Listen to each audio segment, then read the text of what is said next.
ये जो लिखा है दिख रहा है आपको? चलिए, एलिमिनेशन मेथड आपने पढ़ा होगा 6th 7th या 8th में कहीं, जिसमें दो इक्वेशन लीनियर दिए रहते थे, 2x + y = 7, x + 3y = 11, ऐसे इक्वेशन लिखे रहते थे। और फिर उसमें आप x को एलिमिनेट करते थे तो y की वैल्यू आ जाती थी, y को एलिमिनेट करते थे तो x की वैल्यू आ जाती थी, ऐसा पढ़ा होगा, है ना? ऐसे ही एलिमिनेशन मेथड यहां भी, पर यहाँ फायदा यह है कि दो से ज्यादा इक्वेशन है तो भी अपन आसानी से सॉल्व कर सकते हैं, और दो से ज्यादा वेरिएबल है तो भी आसानी से सॉल्व कर सकते हैं, 3 इक्वेशन है, 4 इक्वेशन है तो भी सॉल्व कर सकते हैं, है ना? अब देखिए इसको कैसे सॉल्व करेंगे। मान लीजिए क्वेश्चन है, गॉस एलिमिनेशन मेथड का पहला क्वेश्चन बता रहा हूं, तो एक क्वेश्चन लिखें, 2x - y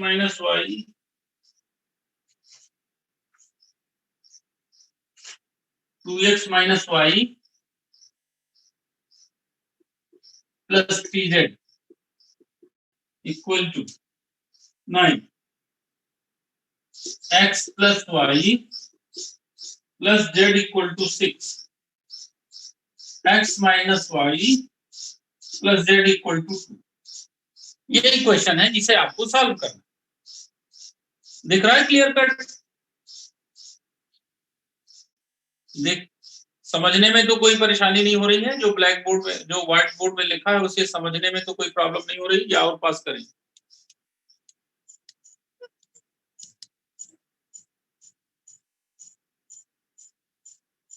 क्लियर? चलिए, तो ये इक्वेशन है, इसको अपने को सॉल्व करना है किस मेथड से? गॉस एलिमिनेशन मेथड से। फिर इससे भी बता देंगे यही क्वेश्चन, आप समझ लो। तो पहले लिखें, written in matrix form, written in matrix form ax = b, इस इक्वेशन को मैट्रिक्स फॉर्म में लिख लेना। वेयर a = a क्या है? कोफिशिएंट मैट्रिक्स है, ये x y z के कोफिशिएंट आएंगे, 2 -1 3, b क्या है? 1 1 1, c क्या है? 1 -1 1, a = 2 -1 3, b = 1 1 1, c = 1 -1 1, है ना? x क्या है? कॉलम मैट्रिक्स है, कॉलम मैट्रिक्स है x y z। b क्या है? b भी कॉलम मैट्रिक्स है, राइट हैंड साइड के जो कोफिशिएंट है उनकी 9 6 2। या a क्या है? ये कोफिशिएंट x y z के। b क्या है? 9x2। x क्या है? x y z। ऐसे मैट्रिक्स फॉर्म में आप लिख लो, ठीक है? सिंपल सा काम। इसके बाद क्या करना है? ऑगमेंटेड मैट्रिक्स लिख लेना। लिखें, now augmented matrix, augmented matrix AB, ये कैसे आएगी ऑगमेंटेड मैट्रिक्स?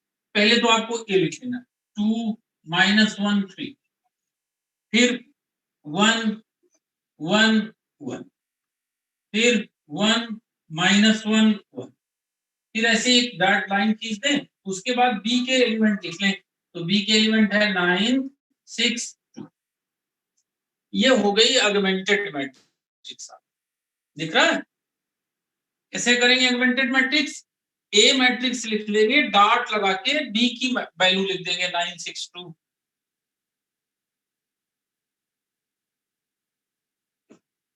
ठीक है, लिख लिया। अब अपन इधर साफ कर देते हैं, जिससे लिखने बनने लगे, और आगे की प्रोसीजर करते हैं। देखो, करना क्या है वो समझो, आप क्या करना है वो समझो, आपको सब लोग समझेंगे, है ना? ये जो पहला एलिमेंट दिया रहेगा, इस एक की मदद से इसको और इसको जीरो करना है, पहले की मदद से दूसरे और तीसरे रो के पहले एलिमेंट को जीरो, मतलब कुल मिला के करना क्या है आपको ये समझ। इस डायगोनल से नीचे के एलिमेंट को 0 करना। क्या पर्पज है अपना? ये जो डायगोनल है आपका 2 1 1 वाला, इससे नीचे के ये जो 3 एलिमेंट है इनको 0 कर देना है। यही है एलिमिनेशन मेथड, गाउस एलिमिनेशन। तो अब 0 करने के लिए करना क्या है? फर्स्ट रो की मदद से सेकंड और थर्ड का पहला एलिमेंट 0 करना है। फिर दूसरे स्टेप में सेकंड रो की मदद से इसको 0 कर देना है। बस आंसर आ गया। 2 स्टेप आपको करने हैं इसमें, बड़ा सिंपल सा मेथड है। ठीक है, तो आप देखो क्या क्या ऑपरेशन अपनाएंगे। R2 रिप्लेस बाई 0 करना है तो इसको क्या करेंगे, R2 माइनस 1/2 R1, ऐसा करेंगे कि नहीं? ये R2 है, रो 2 है, इसको 0 करना है तो इसको क्या करेंगे, इसमें 1/2 का मल्टीप्लिकेशन करेंगे तो ये 1 हो जाएगा और इससे सब्ट्रैक्ट कर देंगे तो 0 हो जाएगा। यही यहां करना है। R3 को कैसे रिप्लेस करेंगे, R3 replace by R3 minus 1/2 R। तो क्या हो जाएगी augmented matrix, augmented matrix AB is equal to हो जाएगा 2 माइनस 1 3 और यहां 9। अब यहाँ पे आए, ये तो 0 हो गया, ये भी 0 हो जाएगा। अब यहाँ पे क्या चेंज आएगा देखिएगा, देखो यहाँ पे क्या हो जाएगा, यहाँ पे मैं यहाँ लग के आपको बता देता हूँ। 1 और माइनस 1/2 का मल्टीप्लिकेशन करेंगे तो प्लस हो जाएगा, क्या हो जाएगा 1 + 1/2 हो जाएगा कि नहीं। 1 माइनस -1 × 1/2, ठीक है, तो प्लस हो गया। तो यहां से कितना आ गया 3/2, ये 3/2 हो गया। फिर यहां देखो क्या चेंज आएगा, यहां हो जाएगा 1 माइनस 3/2, तो कितना हो जाएगा -1/2। यहां क्या चेंज आएगा, यहां हो जाएगा 6 माइनस 9/2, कितना हो जाएगा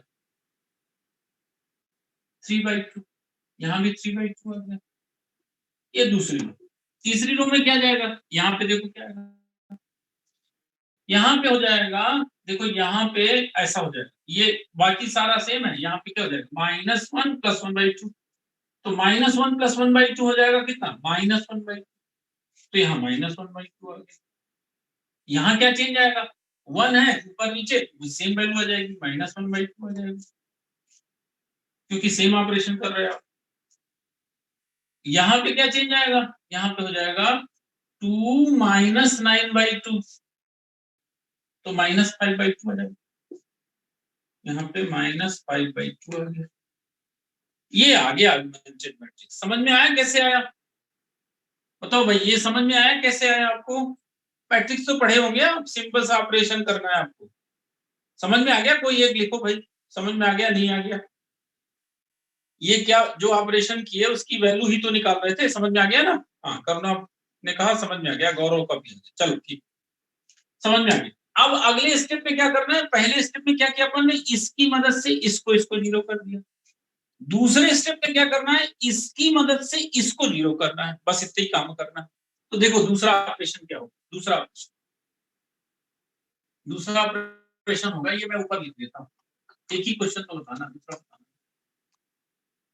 देखो आप क्या ऑपरेशन दो, ऑपरेशन देखो, R3 replace by R3 minus, देखो क्या करोगे आप, माइनस नहीं बल्कि प्लस करना पड़ेगा, क्योंकि ये माइनस में है तो यहाँ पे प्लस कर। तो R3 प्लस, देखो इस कैसे 0 होगा, इसको 1/2 बनाना है, तो 1/2 बनाने के लिए इसको किससे मल्टीप्लाई कर दें, ये 1/2 बन जाए इसके लिए इसको किससे मल्टीप्लाई कर दें, 1/3 से मल्टीप्लाई कर देना। तो R3 + 1/2 R2, देखो इतने में 0 हो जाएगा कि नहीं। R3 रिप्लेस बाई R3 + 1/2, देखो इसका 1/2 से नहीं 1/3 से 1/3 से मल्टीप्लिकेशन करेंगे तो 3 कैंसिल हो जाएगा, क्या बचेगा 1/2। 1/2 यहाँ भी है यहाँ भी है, और 1/2 ये प्लस का है ये माइनस का है, जोड़ेंगे तो 0 हो जाएगा।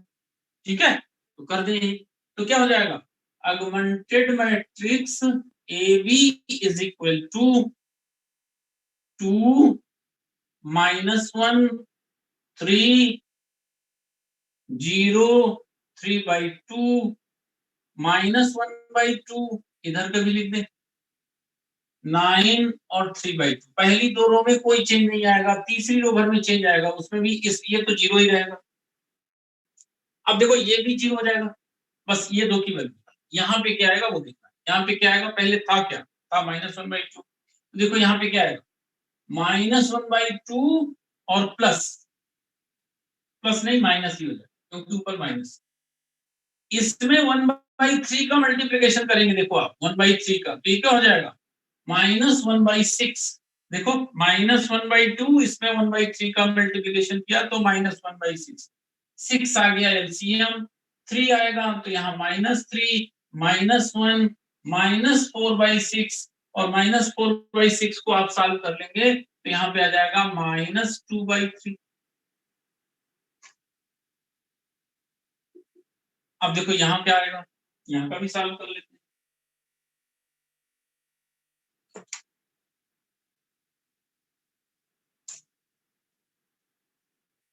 यहाँ पे क्या है, देखो यहाँ पे क्या आएगा -5/2 पहले से है और यहाँ पे हो जाएगा प्लस, देखो 3/2 को 1/3 से मल्टीप्लाई करेंगे तो क्या होगा, 3 कैंसिल हो जाएगा, क्या बचेगा 1/2, इसको जोड़ देंगे तो हो जाएगा -4/2, तो दैट इज -2, तो यहाँ आ गया माइनस। अब आप बताओ इतने तक में क्या प्रॉब्लम है, यहाँ तक में क्या प्रॉब्लम, कोई प्रॉब्लम है किसी को, यहाँ तक की प्रोसेस समझ में आ गई या नहीं आ गई, यहां तक की प्रोसेस सबको समझ में आई या नहीं आई, क्लियर है, चलो राइट। अब देखो आ गया आंसर, अब ये इससे इक्वेशन बनाओगे तो ये इक्वेशन बन जाएगी। नाउ वी गेट 2x पहले वाली रो से, ये इसमें x का मल्टीप्लिकेशन हो, इसमें y का, और लास्ट वाले में z का, और राइट हैंड साइड में जो दिया है वो इक्वल में आ जाएगा। यहां से क्या आ जाएगा 3/2y -1/2z इक्वल टू 3/2। यहां से क्या आ जाएगा -2/3z इक्वल टू माइनस, पहले वाले कोफिशिएंट में x का मल्टीप्लिकेशन, दूसरे वाले कोफिशिएंट में y का, तीसरे वाले कोफिशिएंट में z का, और राइट हैंड साइड में ये वैल्यू। यहाँ पे पहला वाला 0 है इसलिए वो नहीं लिखा, राइट हैंड साइड यहाँ पे पहले वाला 0, दूसरा वाला 0, तीसरे वाले में z का और राइट हैंड साइड, ये कैंसिल हो गया। देखो तो z की वैल्यू कितनी आ गई, z की वैल्यू 3 आ गई, यहाँ ये 2 कैंसिल हो गया, z की वैल्यू 3 यहाँ रख दो तो आ जाएगा 3y इज इक्वल टू, यहाँ पे रखेंगे -3 हो जाएगा और उधर जाके +6 हो जाएगा, तो y की वैल्यू कितनी आ गई 2, y की वैल्यू 2 और z की वैल्यू 3 यहाँ रख दो तो आ जाएगा equation 2x -2 + 9 is equal to 9, ये कैंसिल हो गया, 2x इक्वल टू 2 आ गया, तो x की वैल्यू बना, तो ये आंसर आ गया x is equal to 1, y equal to 2, z equal to 3। अब ये वैल्यू सही है कि नहीं ये आप जानते हैं, इक्वेशन में आप x y z की वैल्यू रखेंगे तो लेफ्ट हैंड साइड की जो वैल्यू है वही राइट हैंड की वैल्यू आ जाएगी, और अगर ऐसा हो रहा है इसका मतलब आपका आंसर सही है। मेथड समझ में आ गया, एक ही क्वेश्चन बताऊंगा क्योंकि बहुत सिंपल मेथड, दूसरा क्वेश्चन बताने की जरूरत नहीं, इसीलिए मैंने आराम से बताया। बन जाएगा क्या, बन जाएगा। दूसरे मेथड पे आ जाएं, गॉस जॉर्डन पे। गॉस जॉर्डन भी मैं बताऊंगा नहीं, मैं आप अपने से कर लेना, मैं बता देता हूं क्या करना है, आप अपने से करना, ठीक है। अब गॉस जॉर्डन देखो, गॉस जॉर्डन यही क्वेश्चन अगर गॉस जॉर्डन में होता, या मैं दूसरा लिख देता हूं, चलो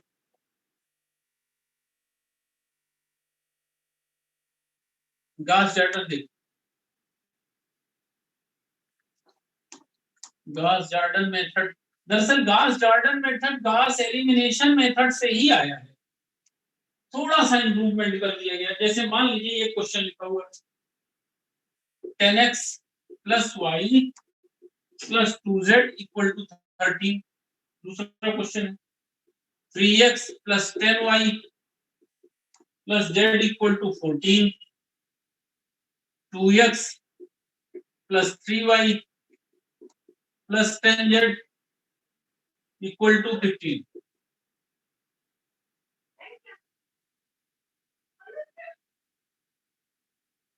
ये क्वेश्चन है ना। अब इसमें आप ऑगमेंटेड मैट्रिक्स वैसे ही बना लेंगे, ये बना लेंगे ऑगमेंटेड मैट्रिक्स, ऑगमेंटेड मैट्रिक्स तक की प्रोसेस सेम, ये बन गया।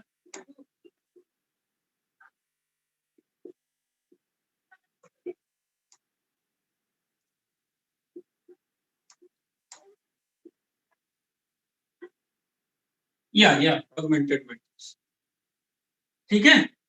अभी आप एलिमिनेशन मेथड में क्या करते थे, इसकी मदद से इसको जीरो करते थे और इसकी मदद से इसको जीरो करते थे अगले स्टेप में। अब आपको क्या करना है, इस डायगोनल को छोड़ के डायगोनल के नीचे और डायगोनल के ऊपर के एलिमेंट जीरो कर, इस डायगोनल को छोड़ के डायगोनल के नीचे और डायगोनल के ऊपर के एलिमेंट जीरो कर लेने हैं। रो ऑपरेशन केवल करना है, कॉलम ऑपरेशन नहीं करना, केवल रो ऑपरेशन करना है, कॉलम ऑपरेशन नहीं करना। क्या करेंगे आप, इसकी पहले तो इसकी मदद से इसको जीरो ही कर लेना, ठीक। फिर इसको 1 बना लेना, ये अगर 1 है तो ठीक है, नहीं है तो 1 बना लेना। 1 बना के इसमें इसको जीरो कर लेना, इसको जीरो कर लेना इसकी मदद, ये तो पहले जीरो हो गए, ये 1 बना लेना। जैसे मान लीजिए अगर यहाँ 10 है तो क्या करोगे, R2 को किससे रिप्लेस कर दोगे, 1/10 R2 से, तो ये 1 बन जाएगा। ये 1 बन जाएगा तो ये जीरो हो जाएगा, ये जीरो हो जाएगा। अब कौन सा जीरो करना बचा, ये और ये, तो इसको ऊपर कर देना, ये जीरो हो जाएगा और इसकी मदद से इसको जीरो कर देना, बस काम खत्म हो गया। कर लोगे क्या, इस डायगोनल को छोड़कर नीचे और ऊपर दोनों के एलिमेंट जीरो कर लेने हैं। तो देखो ये भर बचा, तो ये किसकी वैल्यू कहलाएगी, x की। 10x equal to 13 for example, करने के बाद मान लीजिए 10 की जगह में करने के बाद यहाँ 5 आया, यहाँ 15 हो गया, तो इसका मतलब 5x इक्वल टू 15, तो x equal to 3।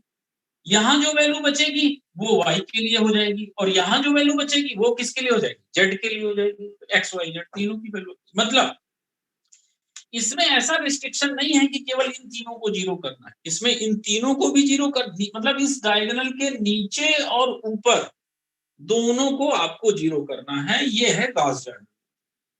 Row operation आप पढ़े हैं, मेरी समझ से आप कर लेंगे या बताएं,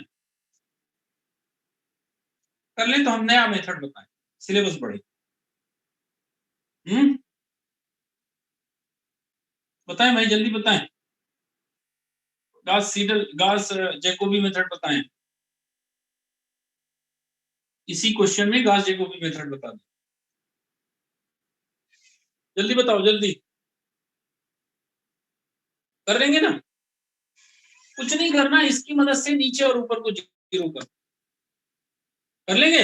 चलो, तो इसी क्वेश्चन को नोट किए रहो और लिखो Gauss Jacobi method, Gauss Jacobi method, Gauss Jacobi method, Gauss Jacobi method, ये मेथड बताना है।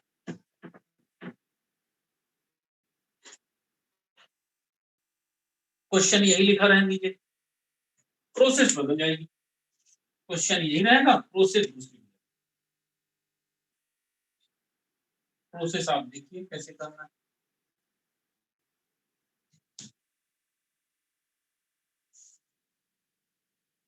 अब पहली चीज तो ये जान लो आपकी गॉस जैकोबी मेथड लागू कब हो, कब उसे अप्लाई करेंगे, कब अप्लाई नहीं कर पाएंगे। अप्लाई करने के लिए जो प्राइमरी कंडीशन है वो ये है कि इन तीन इक्वेशन में से किसी एक इक्वेशन में x का कोफिशिएंट का मॉडुलस, मतलब उसका पॉजिटिव साइन, y और z के जो कोफिशिएंट हैं उनके मॉडुलस के प्लस से ज्यादा होना चाहिए। और किसी एक में y के लिए ही होना चाहिए, किसी एक में z के लिए ही होना चाहिए।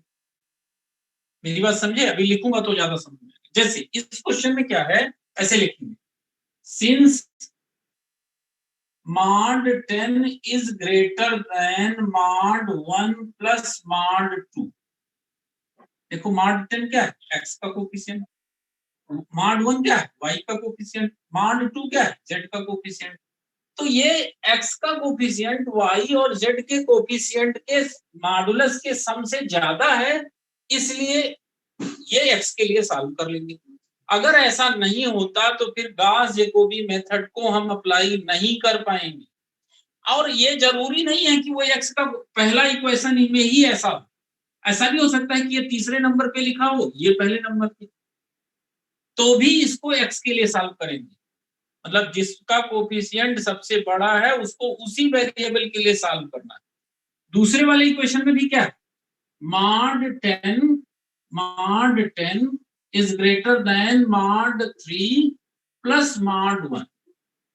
यहां पे लिखिएगा mod 10 is greater than ये वाला mod 2 plus mod 3।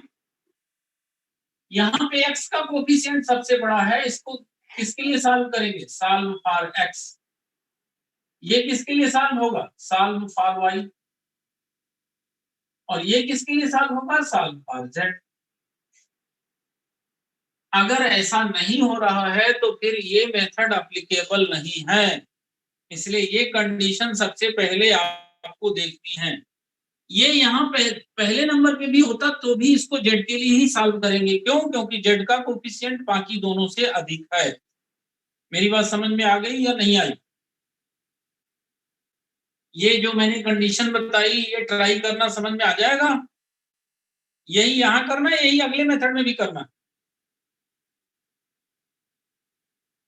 आ जाएगा? जल्दी बताया करो। हाँ चलो, तो पहला वाला लिखें, देयरफॉर गॉस जैकोबी मेथड, ऊपर वाले के नीचे इसको लिखना है, कैन बी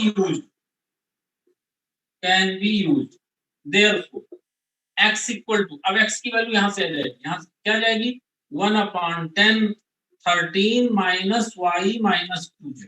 x को छोड़ के बाकी को सबको उधर ले गए। y is equal to 1/10 14 minus 3x minus 10y, नहीं माइनस z, y तो उधर लिखिए, minus z equal to 1/10 15 minus 2x minus 3। अगर अप्लाई करेंगे तो फिर एक्स वाई जेड की वैल्यू ऐसे निकालनी। अब मैं ये ऊपर कर देता हूँ ताकि जगह निकल आए।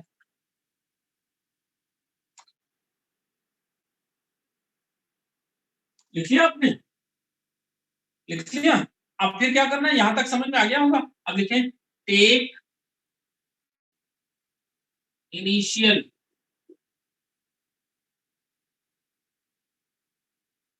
वैल्यूज, ये मान लेना है आपको, x equal to Y equal to Z equal to 0। पहली वैल्यूज तीनों की 0 मान लेना है इस मेथड में। Take initial values x equal to Y equal to Z equal to 0। तो यहां से वैल्यू आ जाएगी x1 इक्वल, x1 मतलब पहला फर्स्ट इटरेशन है ना, पहली वैल्यू पुट करने पे जो वैल्यू मिली, तो ऊपर ऐसे लगाते जाना, x1 इक्वल टू क्या जाएगा, यहाँ y और z को 0 रख देंगे तो क्या बचेगा, 13/10 that is equal to 1.3।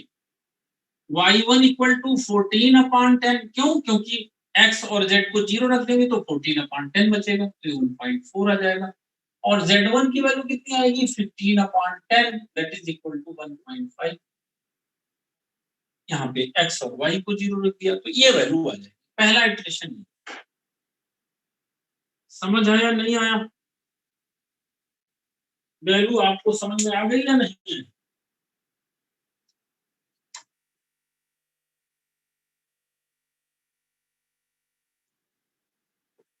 Value आपको समझ में आ गई या नहीं? आ गई। अच्छा, अब देखो, सेकंड इटरेशन x2, यहाँ पे लिख भी सकते हैं ऐसे, सेकंड इटरेशन, ऐसे हेडिंग डाल सकते हैं। तो x2 इक्वल टू क्या होगा, देखो आप कैसे करना है, 1/10, एक बार मैं वैल्यू पुट कर देता हूँ, 13 माइनस, अब यहाँ y1 z1 की ये वाली वैल्यू रख देना है, तो y1 की वैल्यू कितनी आ जाएगी, 1.4 माइनस 2 इंटू 1.5, ये वैल्यू रख दिया। y2 इज इक्वल टू क्या होगा, 1/10, 14 माइनस 3, अब यहाँ x1 की वैल्यू रखना है 1.3 माइनस 1.5, z2 की वैल्यू 1/10 और यहाँ 15 माइनस 2 इंटू x माने 1.3 माइनस 3 इंटू 1.5 नहीं 1.4, इसकी वैल्यू आपको कैलकुलेट करिए और बताइए कितनी आ रही।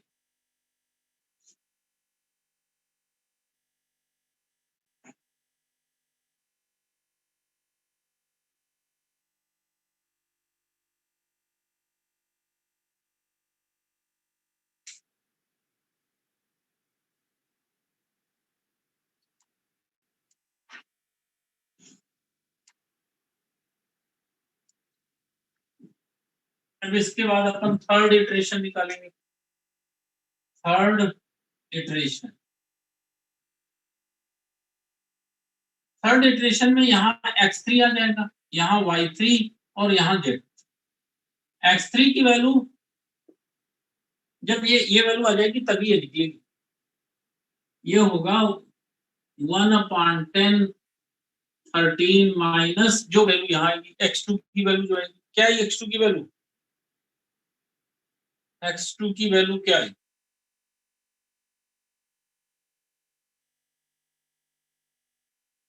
x2 की वैल्यू क्या है 0.86, 0.86, नहीं x2 की नहीं रखना है, तो y की रखना है सर, y की रखना है ना, यहाँ पे फार्मूले पे y है ना, y रखना है,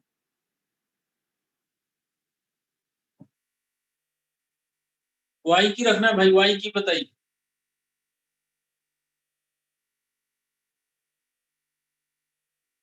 y की 0.86, y की भी 0.86, अच्छा ठीक है, 0.86 आ रहे तो 0.86 माइनस 2 इंटू z की वैल्यू 0.8, अब देखो वैल्यू गलत ना बताना, नहीं सब गलत हो जाए, ठीक, फिर यहाँ पे रख दो 1/10, 14 माइनस 3 इंटू एक्स की भी आपने बताया था 0.86 और माइनस 0.82, यहाँ पे 1/10, 15 माइनस 2 इंटू 0.86 माइनस 3 इंटू 0.86, ये वैल्यू निकालना है आपको।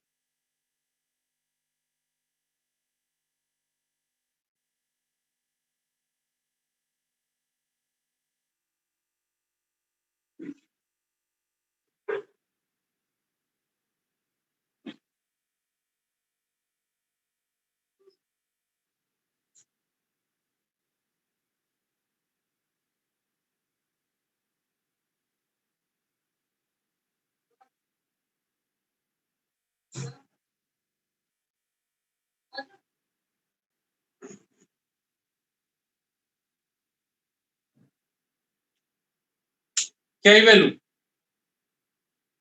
x3 की वैल्यू बताइए, y3 की, z3 की,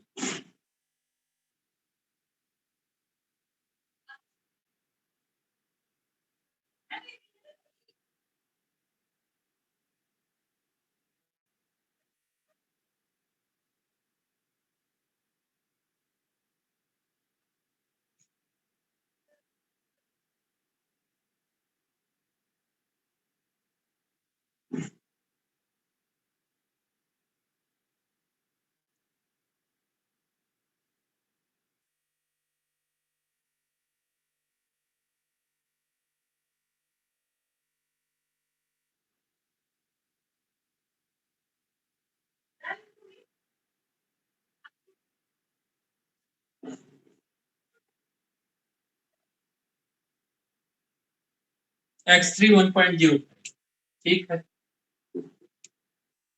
y3 y3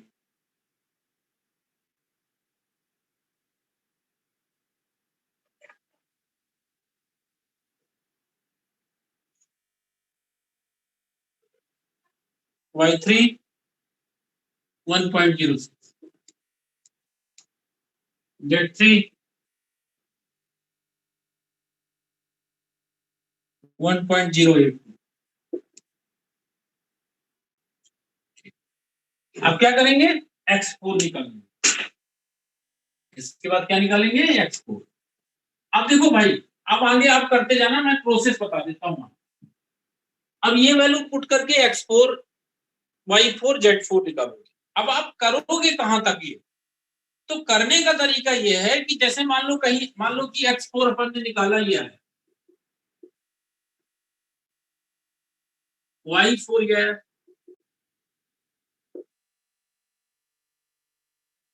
z4 गया है,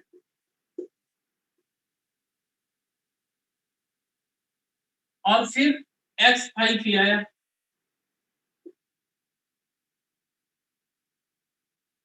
y4 y5 भी आया,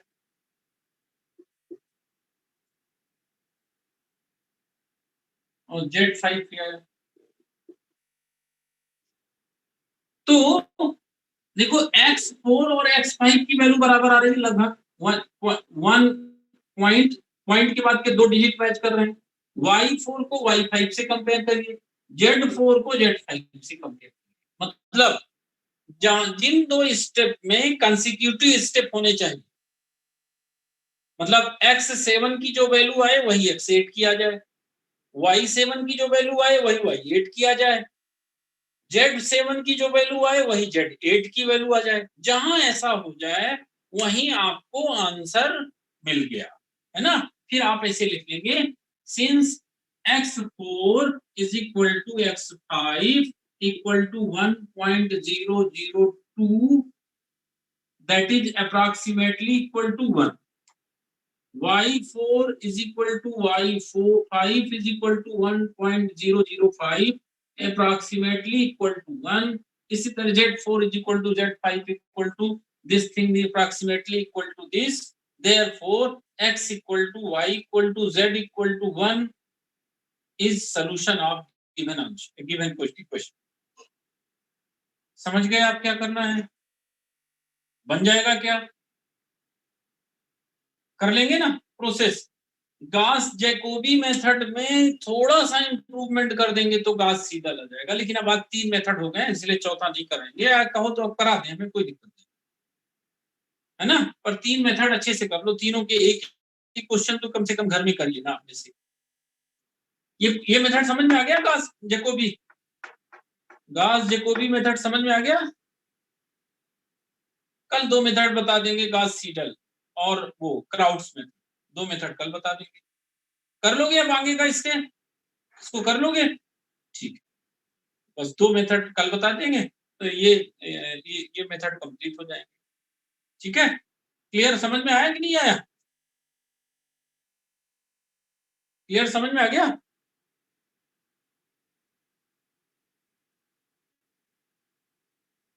चलिए ठीक, ठीक है, तो ये तीनों मेथड आप कर लीजिएगा, ठीक है, बाकी फिर कल पढ़ेंगे।